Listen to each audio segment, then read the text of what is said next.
To complete Step 6, here are a few great online resources that can be located on your playlist to validate your learning progressions.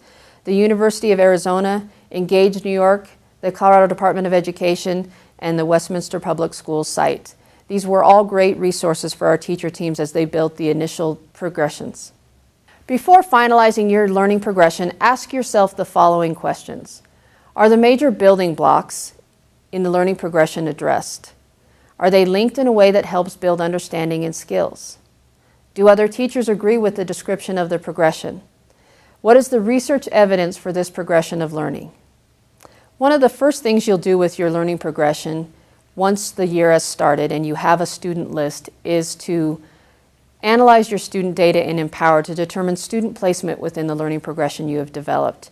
A student may not always start at the beginning of that at the first day of the school year. The data may require you to differentiate your instruction based on the individual student profile of the proficiency scale mastery.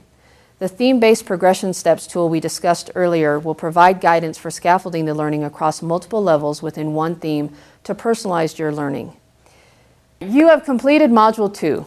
As quoted from the article titled The Glossary of Education Reform by Great Schools Partnership, when learning progressions are organized by grade level or grade span, they may be called grade level expectations or grade level standards. It should be noted, however, that while learning progressions are typically organized by grade level in the United States, some educators advocate that students should be able to progress through their education at a faster or slower pace based on their ability to learn the required material and demonstrate proficiency. For example, if a 14-year-old student who would customarily be enrolled in 9th grade is capable of doing 11th grade math, the student should be held to the appropriate learning standards and taught at the 11th grade level, regardless of his or her age. This connection directly ties to the importance of learning progressions in a competency-based system.